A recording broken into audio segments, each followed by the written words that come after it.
Breaking news చూస్తున్నాం. ఆంధ్రప్రదేశ్లో వాతావరణం ఒక్కసారిగా మారిపోయింది. నైరుతి బంగాళాఖాతంలో అల్పపీడనం ప్రభావంతో ఏపీలో వచ్చే 3 రోజులు వర్షాలు కురిసే అవకాశం ఉందని అమరావతి వాతావరణ కేంద్రం హెచ్చరించింది. నైరుతి బంగాళాఖాతంలో ఇప్పుడు కేంద్రీకృతమైన అల్పపీడనం, దానికి అనుబంధంగా ఉన్న ఉపరితల ఆవర్తనం సముద్ర మట్టానికి 5.8 కిలోమీటర్ల ఎత్తులో కొనసాగుతుంది. వచ్చే 48 గంటల్లో ఇది దిశ మార్చుకొని ఈశాన్యంగా కదిలే అవకాశం ఉందని వెల్లడించింది. తమిళనాడు నుంచి మహారాష్ట్ర వరకు వ్యాపించి ఉన్న ద్రోణి ప్రభావం కూడా ఏపీపై బలంగా ఉందని వాతావరణ కేంద్రం తెలిపింది.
ఉత్తర కోస్తా ఆంధ్రాలో సోమవారం అక్కడక్కడ తేలికపాటి నుంచి మోస్తరు వర్షాలు కురిసే అవకాశం ఉందని వాతావరణ కేంద్రం తెలిపింది. ఇటు దక్షిణ కోస్తాంధ్రాలో 3 రోజులు తేలికపాటి నుంచి ఒక మోస్తరు వర్షాలు కురిసే అవకాశం ఉంది. తీర ప్రాంతాల్లో పొగమంచు ఉండవచ్చని తెలిపింది. రాయలసీమ జిల్లాల్లో 3 రోజులు ఆకాశంలో మేఘాలు ఉంటాయని, కొన్ని చోట్ల తేలికపాటి జల్లులు కురిసే అవకాశం ఉందని వెల్లడించింది.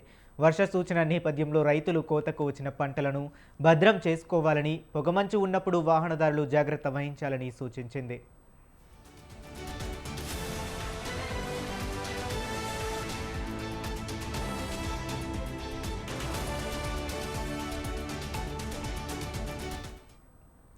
ఇక ఆంధ్రప్రదేశ్లో వాతావరణం ఒక్కసారిగా మారిపోయింది. నైరుతి బంగాళాఖాతంలో అల్పపీడనం ప్రభావంతో ఏపీలో వచ్చే 3 రోజులు వర్షాలు కురిసే అవకాశం ఉందని అమరావతి వాతావరణ కేంద్రం హెచ్చరించింది.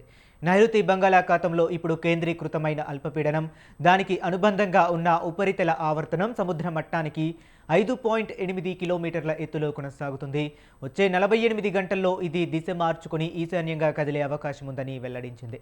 తమిళనాడు నుంచి మహారాష్ట్ర వరకు వ్యాపించి ఉన్న ద్రోణి ప్రభావం కూడా ఏపీపై బలంగా ఉందని వాతావరణ కేంద్రం తెలిపింది. ఇక ఇదే అంశం గురించి మరింత సమాచారాన్ని మా కరెస్పాండెంట్ సూర్యప్రకాష్ ఫోన్ లైన్లో అందిస్తారు. సూర్యప్రకాష్, చెప్పండి. హరీష్, ఆంధ్రప్రదేశ్ లో అయితే ఒక్కసారిగా వాతావరణం అయితే మారిందని అయితే చెప్పుకోవచ్చు. గత శివరాత్రి ముందు వరకు కూడా మొత్తం ఆంధ్రప్రదేశ్ అంతటా కూడా చలితో అయితే వణుకుతున్న పరిస్థితి ఉంది. కానీ ఒక్కసారిగా ఈ యొక్క వాతావరణంలో అయితే పూర్తిగా మార్పు రావడం, అల్పపీడన ప్రభావం కూడా ఏర్పడడంతో ఒక్కసారిగా వర్షాలు కురిసే అవకాశం కూడా ఉంటుందని అయితే వాతావరణ శాఖ అధికారులు తెలియజేస్తున్నారు.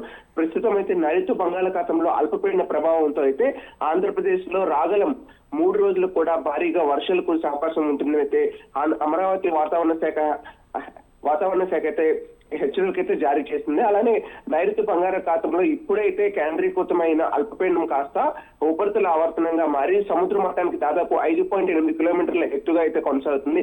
వచ్చే 48 గంటల్లో కూడా ఇదే విధంగా అయితే తన యొక్క దిశ మార్చుకొని ఈశాన్యం వైపు అయితే కదులుతూ మొత్తం ఆంధ్రప్రదేశ్ మొత్తం కూడా బలపడే విధంగా ఉంటుంది. తమిళనాడు నుండి మహారాష్ట్ర వెళ్లే ప్రాంతం అంతా కూడా ఆంధ్రప్రదేశ్ ఉండడంతో ఆంధ్రప్రదేశ్ మొత్తం కూడా ఈ యొక్క ప్రభావం ఉంటుందని అయితే వాతావరణ శాఖ అధికారులు అయితే తెలియజేస్తున్నారు. దీనిపైన ఏపీ పైన మరింత బలంగా ఉండడంతో వాతావరణ శాఖ అధికారుల హెచ్చరికలతో జిల్లా యంత్రాంగాలతో పాటు రాష్ట్ర ప్రభుత్వం కూడా ప్రస్తుతం అప్రమత్తం అవుతున్న పరిస్థితి ఉంది. ఉత్తర కోస్తాంధ్రలో అయితే సోమవారం అక్కడక్కడ తేలికపాటి జల్లులతో కురిసిన వర్షాలు కురిసే అవకాశం ఉంటుందని వాతావరణ శాఖ అధికారులు తెలియజేస్తున్నారు. అలానే దక్షిణ కోస్తాంధ్రలో 3 రోజుల పాటు తేలికపాటి వర్షాల నుండి మోస్తరు వర్షాలు కురిసే అవకాశం ఉందని, తీర ప్రాంతాల్లో పొగమంచుతో కూడా కూడి ఉండవచ్చని కూడా తెలియజేస్తున్నారు. అంటే దాదాపు ఇప్పటికే వింటర్ ఎండింగ్ కావడం, అలానే ఇదే సమ్మర్ వచ్చే సమయంలో ఈ వర్షాలు కురవడంతో అయితే ఈ పొగమంచు ప్రభావం కూడా అత్యధికంగా ఉండడంతో ప్రజలు కూడా అప్రమత్తంగా ఉండాలని, ఈ రోడ్డు పైన ఎవరైతే ఘాట్ రోడ్స్ వైపు కానీ ఇలా ఎవరైతే ట్రాన్స్పోర్ట్ చేస్తారో వాళ్ళంతా కూడా అప్రమత్తంగా ఉండాలని అయితే వాతావరణ శాఖ అధికారులు అయితే హెచ్చరికలు జారీ చేస్తున్నారు. అలానే ఆంధ్రప్రదేశ్ తో పాటు రాయలసీమ జిల్లాల్లో కూడా 3 రోజుల పాటు వర్షాలు కురిసే అవకాశం ఉంటుందని, మొత్తం మేఘాలతో కమ్ముకునే విధంగా ఉంటుందని కూడా వాతావరణ శాఖ అధికారులు అయితే తెలియజేస్తున్నారు హరీష్.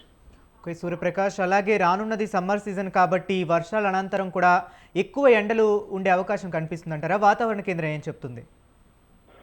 వాతావరణ శాఖ ఇప్పటికైతే ఏదైతే మొన్న మనం నవంబర్ నుండి కూడా ఈ ఫిబ్రవరి 15 వరకు కూడా ఎక్కడికక్కడ భారీగా అయితే చల్లని చలిగాలులతో పొగమంచుతో అయితే రాష్ట్రం మొత్తం కూడా గజగజ అయితే 2 తెలుగు రాష్ట్రాల సైతం కూడా వణికిన పరిస్థితి ఉంది. అదేవిధంగా ఇప్పుడు సమ్మర్ కూడా మరింత ప్రభావం అయితే అత్యధికంగా ఉంటుందని, అత్యధికమైన డిగ్రీలు 40 నుండి 49 డిగ్రీల వరకు కూడా భారీగా ఈ యొక్క ఉష్ణోగ్రతలు నమోదయ్యే అవకాశం ఉంటుందని అయితే వాతావరణ శాఖ అధికారులు అయితే తెలియజేస్తున్నారు.